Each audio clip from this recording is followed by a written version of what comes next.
सफ़र में हमसफ़र भाग 1। बस में सफ़र करने का एक अलग ही मज़ा है। हर वक्त एक नया तजुर्बा होता है। ऐसे ही एक दिन मैं अपने दोस्त की शादी से वापस आ रहा था। दोस्त मेरे शहर से 300 किलोमीटर दूर रहता था, तो मेरी बस सुबह 5 बजे थी। मैंने बस ली, कंडक्टर से अपने शहर का टिकट मांगा। कंडक्टर देखने में मोटा तगड़ा था। उसकी तोंद बाहर को निकली हुई थी। चौड़ी पेशानी और आंखों पर पुराने जमाने की ऐनक लटक रही थी। अपनी ऐनक के ऊपर से उसने मेरी तरफ गौर से देखा और पूछा, कहाँ जाना है? मैंने कहा, दमोह। उसने टिकट दिया और टिकट लेने के बाद मैं अपनी सीट पर जाकर बैठ गया। उस वक्त मैं अपनी सीट पर अकेला बैठा था। धीरे धीरे बस भर जाती है। मुझे लास्ट स्टॉप पर जाना था, तो मेरे साथ अभी तक कोई नहीं बैठा था। सब यहाँ आजू बाजू वाली सीट पर बैठते जा रहे थे। फिर एक दादाजी आए और मेरे बाजू में बैठ गए। कंडक्टर आया और उनको बोला, बाबूजी, ये सीट ऑनलाइन बुक है, यहाँ मत बैठो। तो वो बुजुर्ग वहां से उठ गए। बस लाल बत्ती पर रुकी और फिर हरी बत्ती के साथ स्टार्ट हो गई। बस के स्टार्ट होते ही एक लड़की बस की तरफ हाथ देती है और बस रुक जाती है। कंडक्टर उस लड़की को मेरी सीट की तरफ इशारा करके बताता है, मैडम, वो उधर है आपकी सीट। जैसे ही मैंने उस लड़की को देखा और उसने मुझे, तो दोनों गुस्से से एक दूसरे को देखते रह गए। इस लड़की का नाम है प्रतिष्ठा। हम दोनों एक दूसरे को बहुत अच्छे से जानते थे। बात है 2 साल पहले की। प्रतिष्ठा की बड़ी बहन मेरे बड़े भाई की गर्लफ्रेंड थी। उधर उन दोनों का जैसे ही ब्रेकअप हुआ, बिना प्यार के ही हम दोनों का भी ब्रेकअप हो गया। लेकिन बस फुल हो चुकी थी। अब ना मेरे पास कोई ऑप्शन था, ना प्रतिष्ठा के पास, और मजबूरी में वो मेरे पास बैठ गई। अब मैंने सोचा, क्या करूं? मैंने अपना मोबाइल निकालने के लिए जैसे ही अपना हाथ पॉकेट में डाला, तो उसे मेरी कोहनी टच हो गई और जैसे उसे तो मानो बहाना मिल गया मुझसे लड़ने का। फिर क्या, मैं भी शुरू हो गया। मैंने भी गुस्से में बोल दिया, टच करना तो बहुत दूर की बात है, तुझे देखने को कोई मुझे 5,000 भी देना तो भी ना देखूं मैं तुझे। तो वहां बैठे एक भाई साहब हीरो बनने लगे। तभी प्रतिष्ठा उससे बोली, ये हम दोनों के बीच का मैटर है, तुम बीच में अपनी रोटियां मत सेको, चुप करके अपनी सीट पर बैठ जाओ। बाजू में बैठी एक महिला ने हम दोनों की लड़ाई शांत करवा दी। मैं सोच में पड़ गया था कि प्रतिष्ठा ने मेरी साइड क्यों ली।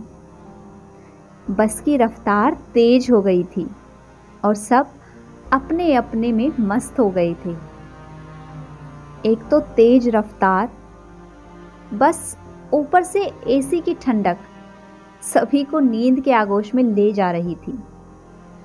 वैसे भी सुबह 5 बजे की बस थी, तो नींद तो किसी की भी पूरी नहीं हुई थी। प्रतिष्ठा की भी अच्छी नींद लग चुकी थी। तभी अचानक बस में ब्रेक लगती है और झटके की वजह से प्रतिष्ठा का सिर आगे वाली सीट से टकरा जाता है। मैंने उसे तुरंत संभाला और पूछा, जोर से लगी है क्या? प्रतिष्ठा ने बड़े प्यार से जवाब दिया, नहीं, सीट बेल्ट की वजह से बच गई, वरना सिर फूट जाता। खैर, सफर लंबा था। सुबह के 9 बज रहे थे। प्रतिष्ठा ने अपना बैग खोला और खाने के लिए कुछ निकाला। अभी उसने एक ही निवाला मुंह में दिया था, फिर मेरी तरफ देखकर पूछने लगी, तुम खाओगे? मैं अपने घमंड में था। मैंने ना बोल दिया। मुझे लगा फिर से पूछेगी, लेकिन उसने नहीं पूछा। सच कहूं, भूख तो मुझे भी लगी थी। प्रतिष्ठा ब्रेकफास्ट करने के बाद अपना दूसरा बैग खोलकर उसमें कुछ ढूंढ रही थी। काफी देर देखने के बाद मैंने पूछा, क्या हुआ? तो बोली, अरे यार, लगता है पानी की बोतल नहीं ला पाई। इतने में बस रुकी और कंडक्टर साहब बोले, बस यहाँ 15 मिनट के लिए रुकेगी। सब अपने अपने लिए कुछ ना कुछ खाने का लेकर आई।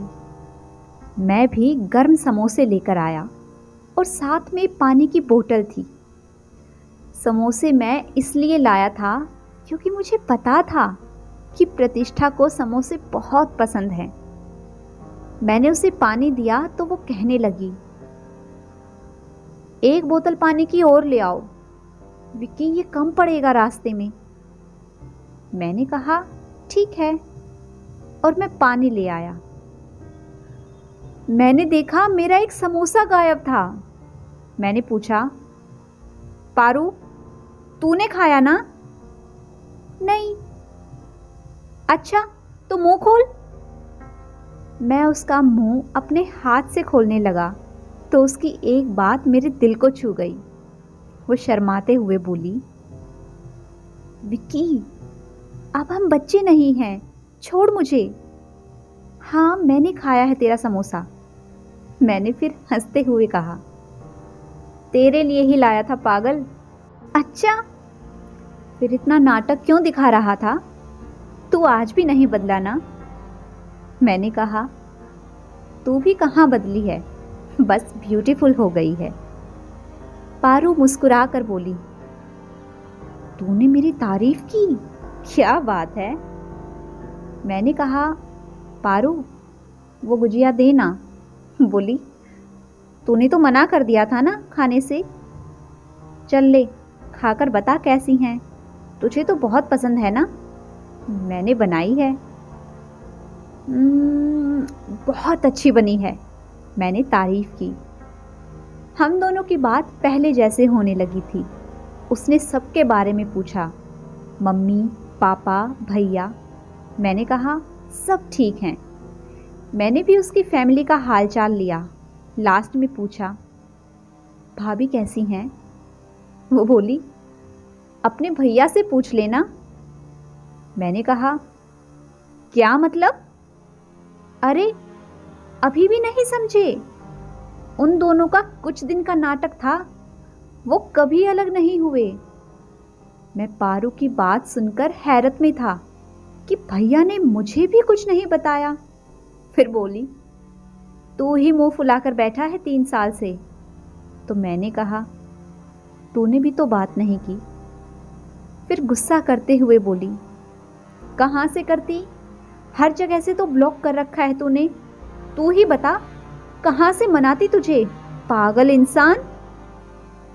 मैंने पूछा, कहाँ जा रही है तू? तूने बताया नहीं। मुझे टीचर की जॉब मिली है, वहीं दमोह के पास। तो मैंने पूछा, कहाँ रहोगी? जीजू ने रूम ले लिए हैं। मैंने कहा, तो भैया को कॉल कर अभी और उनको बता कि मैं तेरे साथ हूं। ना कर यार, जीजू ने ही बोला है विक्की को कुछ मत बताना। मैंने कहा, तो तू भैया की साइड है? वो बोली, तेरी ही साइड हूं ना पागल इंसान। देख, तुझे सब कुछ बता दिया ना। मेरी और पारू की दोस्ती एक बार फिर से लाइन पर आ गई थी। इतने में फिर किसी ने बस को हाथ दिया और अंदर आकर वो सीधा कंडक्टर के पास गया और कहने लगा, एक तो बस इतनी देर से आती है, ऊपर से रुकती भी नहीं। मैं अभी गिरते गिरते बचा। कंडक्टर ने उस आदमी की तरफ देखा और मुस्कुरा दिया। कंडक्टर की मुस्कुराहट देखकर उससे रहा ना गया, तो उसने पूछा, ये बस कहाँ जा रही है? जबेरा, कंडक्टर ने एक आह भरते हुए कहा। बस जबेरा जा रही है और बोर्ड अंबेडकर नगर का लगा रखा है, क्यों? कंडक्टर ने नजर उठाकर अपनी ऐनक दुरुस्त की और मासूमियत से कहा, गलती हो गई, अभी उसे ठीक कर देता हूं। कंडक्टर के माफी मांगने के बाद भी उस शख्स का गुस्सा ठंडा नहीं हुआ। बस में मौजूद हर मुसाफिर ने उसे समझाने की कोशिश की, लेकिन वो बड़बड़ाता रहा। बस की रफ्तार के साथ साथ उसकी जुबान भी चल रही थी। मैंने कंडक्टर को गौर से देखा। अचानक वो अपनी सीट से उठा। ऐसा लगा कि अब उसके सब्र का पैमाना छलक गया है। मैंने सोचा कि अभी कंडक्टर उस आदमी को 2-4 हाथ लगा ही देगा, लेकिन ऐसा कुछ नहीं हुआ। वो उठा और मासूमियत से बोला, भाई, आप बस में बैठेंगे या बोर्ड पर? ये सुनकर तमाम मुसाफिरों के ठहाकों से बस गूंज उठी। उस आदमी ने सबको देखा और खामोशी से अपनी सीट पर बैठ गया। पारू के पास उसकी बड़ी बहन की वीडियो कॉल आई थी। जैसे ही भाभी ने मुझे देखा तो खुश होते हुए बोली, अरे विक्की, तू कैसा है मेरा भाई? मैंने बोला, भाभी, मैं आपसे बहुत गुस्सा हूं, मैं बात नहीं करूंगा आपसे। तो भाभी बोली, हाय, मेरा लल्ला अपनी भाभी से इतना गुस्सा है। पारू और भाभी बात करते रही और मैं सो गया था। जब मेरी आंख खुली तो मेरा सिर पारू के कंधे पर था और एक हाथ से पारू ने मुझे संभाला हुआ था। मैंने पारू से पूछा, हम कहाँ आ गए? वो बोली, सिर्फ 1 घंटे का रास्ता और बाकी है। आगे स्टोरी में क्या होगा जानने के लिए अगला भाग ज़रूर देखें। अगर आप सभी को आज की ये कहानी पसंद आई है तो वीडियो को लाइक कीजिए, शेयर कीजिए, और अगर आपने अभी तक चैनल को सब्सक्राइब नहीं किया है तो जल्दी से चैनल को सब्सक्राइब कर लें। Thanks for watching.